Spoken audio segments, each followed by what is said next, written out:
Seguimos compartiendo la mañana del 11 en vivo y ahora vamos a meternos en la seguridad informática que como cada lunes con José Luis López compartimos aquí este momento tan importante para aprender, para conocer, para reflexionar, para aprender a hacer un uso responsable de esta fabulosa herramienta que es Internet, la tecnología. José Luis, ¿cómo estás? Buen día. ¿Qué tal? ¿Qué tal? Buen día, ¿cómo están todos por ahí? Bien, bien, todos bien. En el día después de, Me ale- ¿no? La calma después de haber pasado la, sí, la elección. bueno, en el día después de la elección, pero todavía nos esperan, sabemos que el tema de, bueno, de la responsabilidad de algunos, todavía tenemos 2 semanas para sufrir a ver qué pasa Ah, con lo sí, que pasó también en Montevideo, ¿no? Bueno, tal cual. dejemos eso como opinión personal, realmente no viene al caso, pero me duele y mucho la irresponsabilidad de mucha gente y la hipocresía de mucha gente. Pero bueno, Ujú. es otro tema. Lo vamos a sufrir todos, sí, pero es otro tema. Con el tema concreto de la seguridad informática, bueno, en realidad hay muchas cosas, perdón, como siempre digo, falta de agua. Siempre me olvido de traer un vaso de agua cerca para salvaguardar un poco la garganta. Lo que siempre digo con la seguridad informática, siempre hay cosas que son las mismas, pero van cambiando y mutando. Y hay cosas interesantes que han surgido de amenazas, sobre todo, como por ejemplo una técnica nueva que se puede utilizar, a ver, a través de Telegram para robar datos de tarjetas de pago. ¿Cómo funciona esto en realidad? Porque ¿es una vulnerabilidad de Telegram? No, no es una vulnerabilidad de Telegram. En realidad es una técnica que se utiliza a Telegram para el robo de datos. Es decir, todo empieza con la infiltración de los datos de los sitios web que puedan llegar a incluir en su sitio propiamente dicho un código insertado por los delincuentes que una vez descargado en nuestras computadoras pueden lograr que se interfieran todos los datos que nosotros damos al pagar algo con la tarjeta de crédito y sean transmitidas a través de Telegram por los malhechores. O sea, reitero, no es una vulnerabilidad de Telegram, es un código que se inserta en sitios que puede ser cualquiera, cualquier publicidad que nosotros abramos de una página web, en fin, que sea maliciosa, puede inyectar ese código. Una vez en nuestros equipos, ese código va a estar monitoreando todos los pagos que nosotros hacemos, todos los ingresos con tarjeta de crédito en todos los sitios que admitan tarjeta de créditos. Y una vez esa información recopilada en nuestra computadora por ese código, utiliza Telegram para mandar la información a los malhechores. O sea, es una forma un poco curiosa, pero también peligrosa, es obvio. Y lo traigo a cuenta, bueno, pues una forma más de hacernos poner en peligro, digamos, ponernos en peligro del robo de información, pero que insisto en que no es una vulnerabilidad de Telegram, o sea, porque eso siempre genera, después Telegram tiene este error, WhatsApp tiene este otro error. No, no es un error de Telegram.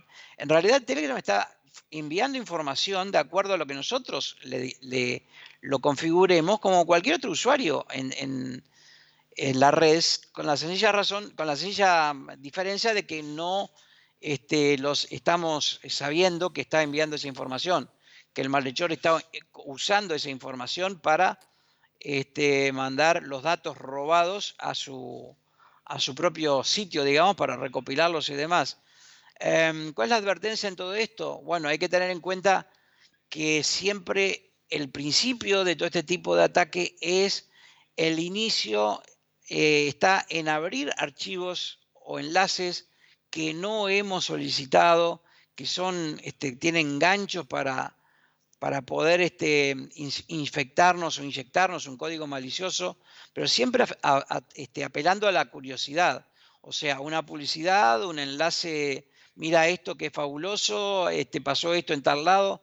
Ese tipo de mensajes que nos llega por cualquier medio es el iniciador de toda esta cadena. Lo otro es simplemente un código malicioso que se va a inyectar a partir de ese clic, pero que va a aprovechar lo que ya está en nuestra computadora. O sea, La diferencia está en que no utiliza un código propio, sino simplemente el código está en nuestra computadora y después utiliza un medio de comunicación como es Telegram, mañana puede ser WhatsApp o cualquier otra forma de comunicación que tengamos instalada en nuestra computadora. Lo traigo a colación por eso justamente, porque utiliza algo que ya tenemos en nuestro equipo sin que ese algo esté vulnerable o sea vulnerable. Simplemente está hecho para enviar información.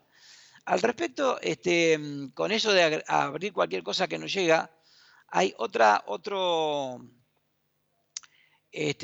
tema que yo lo publiqué en mi sitio, en mi Facebook personal, que tiene que ver con algo que es muy común en estos días, que es el envío a través de WhatsApp, generalmente de una amenaza, porque no lo puedo catalogar de otra manera, diciendo que la persona que recibe esto, el correo dice que el número que estamos utilizando está comprometido y tiene relacionado con documentos vigentes y que tenemos que llamar a un determinado teléfono antes de tal fecha o usar el WhatsApp, porque si no obtenemos respuesta, ese número será dado de baja. Ahora, ¿qué es lo que tiene de peligroso y de raro esto? Primero, la investigación que nosotros hicimos, los teléfonos que se publican en este WhatsApp, generalmente es un WhatsApp, puede ser un SMS también, son reales. Pertenecen a un estudio en Uruguay que se dedica justamente a manejar las deudas de sus clientes, pero lo que critico en este caso es la forma en que se utiliza el aviso que se da a los posibles deudores, porque recibimos un mensaje y no sabemos si hay una deuda en realidad o no, simplemente sacaron un número de una base de datos que accedieron de alguna manera, que podemos estar como deudores o haber sido garantes de un amigo, por ejemplo, suele pasar cuando se piden créditos y demás. El tema está en que este tipo de correo puede ser fácilmente, de mensaje, puede ser fácilmente modificado o puede inclusive generar enlaces que lleven a un código que sea malicioso. O sea, primero, la forma de generar esta advertencia tiene pintas hasta de mafiosa, si se quiere, porque es un correo que nos intima, un mensaje, que nos intima a llamar a un teléfono para pedir más información o nuestro teléfono o nuestra cuenta va a ser cancelada. Obviamente que esto genera una sensación en el que recibe de desconcierto y de preocupación y por lo tanto va a llamar a esos teléfonos. Estos teléfonos de este mensaje en especial existen, la empresa es real, la forma en que utiliza para anunciar o para avisar de una posible deuda, hasta ilegal diría que es, pero obviamente genera una posibilidad de que esos correos se generen aleatoriamente, o sea, aparezcan correos parecidos que en realidad no lleven a sitios, entre comillas, legales, sino que puedan esconder otro tipo de amenaza. Siempre está aquello de no responder, no hacer clic, no abrir mensajes que no hemos solicitado sin estar seguros de que lo que los envía es realmente una persona conocida. Entonces, por eso es que lo menciono ahora, porque hemos recibido muchos mensajes, consultas sobre este tipo de amenaza que, reitero, no es amenaza, de mensajes que pueden convertirse en una amenaza. O sea, realmente la forma de actuar de esta empresa no la considero ética como mínimo, pero que genera un factor más de inseguridad y de vulnerabilidad o por lo menos, de, de posible ataques que sean utilizados por alguien que se aproveche de este tipo de mensajes. Es bueno tenerlo en cuenta, ¿no? Tengo un par de noticias más. Hoy parece que tenemos más tiempo que otras Sí, veces, hoy estamos pero un poquito más cómodos, José Luis. y bueno, En yo honor siempre a estoy tantos acelerado, lunes, a tantos lunes que te hemos acotado el espacio, hoy dijimos, bueno, vamos bueno, a darle un espacio mucho más disfrutable a José Luis. Sí, pero avísenme con tiempo, porque justamente siempre tengo un montón de material y Y cuando hoy sé como no. sé que a veces no y no, entonces estamos viendo algunas de las cosas que han surgido estos días, pero hay mucha información más que tal vez sea más interesante, pero esto creo que es un poco por lo menos más urgente porque está pasando ahora. Bien. Y quiero hablar de un tema, bueno, ¿qué tiene que ver esto con la seguridad? En realidad es todo un tema, porque en realidad sabemos, creo que todo el mundo sabe, la guerra privada, podríamos decir, entre Trump y TikTok, una aplicación para compartir mensajes, generalmente videos entre usuarios, que ha sido duramente atacada por Trump a través de órdenes presidenciales, como se llama, o sea, una orden presidencial para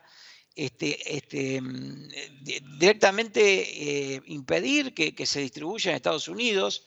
Esa orden hace un poquito, porque era para hasta mañana domingo que tenían tiempo, fue cancelada por la justicia, por un juez que ordenó que esta aplicación siguiera funcionando porque no había razones para prohibirla.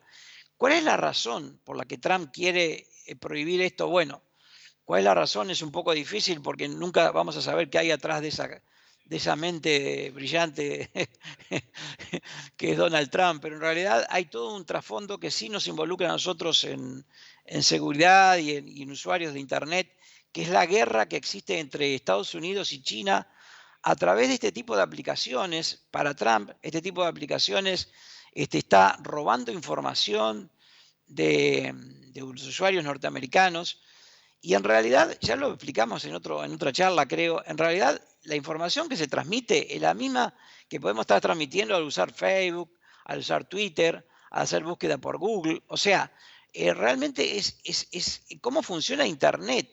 La información que transmitimos siempre va a depender de nosotros. O sea, no es algo que nos roben sin nuestro conocimiento.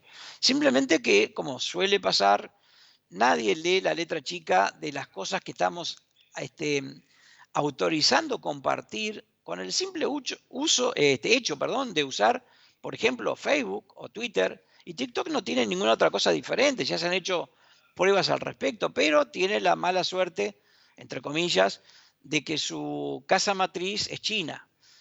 También pasó con Zoom, que no es chino, la herramienta, pero el dueño es chino, pero durante un tiempo también tuvo un ataque de parte del gobierno norteamericano, de Trump, directamente porque hay una persona china atrás de la empresa, pero la empresa es norteamericana. El chino dueño de Zoom hace años que está en Estados Unidos y la empresa es norteamericana. TikTok no. TikTok es una empresa china realmente, pero que no es diferente a muchas otras empresas que existen. Bueno, es lo de siempre, ¿no? Es decir, eso de atacar por atacar, que en realidad está atacando la libertad de los usuarios, de los internautas, y generando un conflicto que puede ser mayor, ¿no? Entre el tema de la guerra privada, por decirlo de alguna manera, entre China y Estados Unidos, que está escalando. Y bueno, veremos qué pasa todavía. Falta mucho para ver al respecto. Otra de las cosas que también pasó en estos días es algo que para algunos tal vez sea un hecho más, que es el filtrado del código fuente de Windows XP y Windows Server. A ver, Windows XP es un sistema operativo ya obsoleto, que realmente no tendría mucha importancia el hecho de que supieran cuál es el código fuente de Windows XP, pero lamentablemente un gran porcentaje, incluido Uruguay, está utilizando Windows XP en sus empresas sobre todo. Los usuarios es muy raro que usen Windows XP por la sencilla razón de que ya no le funciona WhatsApp, ya no funcionan los navegadores, ya no funciona Twitter, pero las empresas sí lo están utilizando.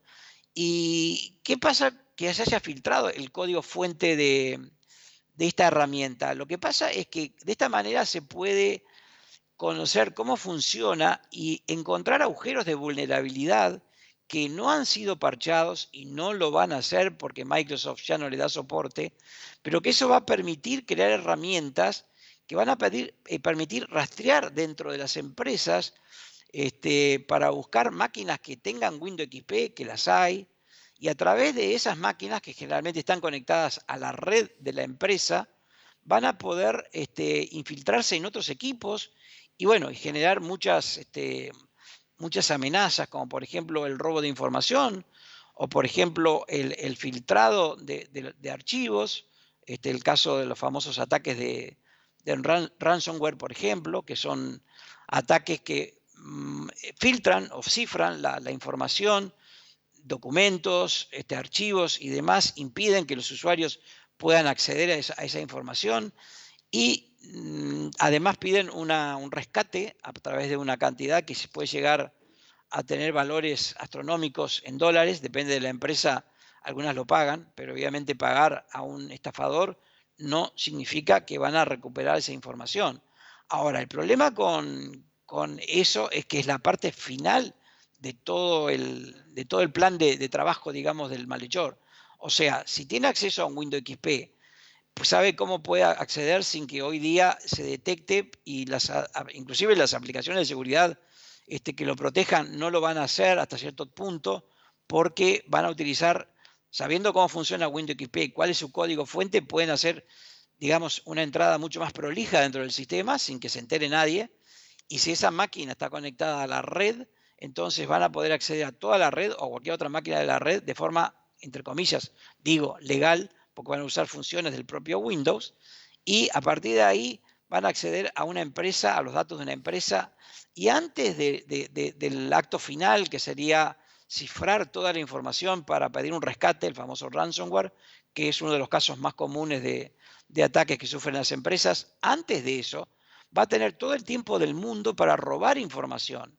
Y eso es mucho más peligroso, porque cualquier información que tenga, digamos, cualquier dato o información guardado dentro de una red para una empresa, es su valor más importante.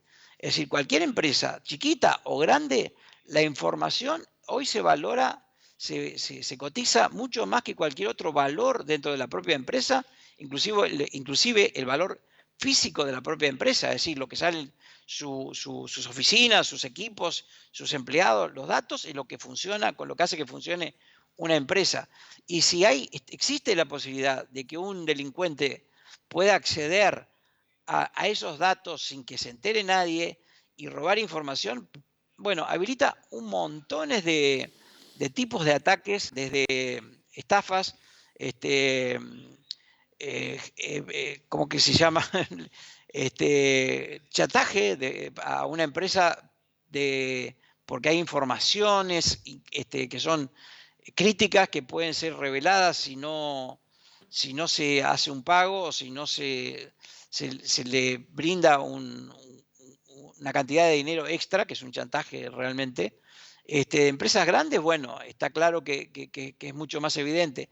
En empresas chicas, y de repente puede no tener sentido, pero sí tiene sentido cuando pensamos que ahí tenemos los datos de facturación, que esa información puede no ser que no queramos que se haga pública porque puede llegar a generar un ataque a la imagen de la propia empresa, aunque sea pequeña. Y eso en Uruguay, aunque parezca que esté lejano todavía, hay muchos casos.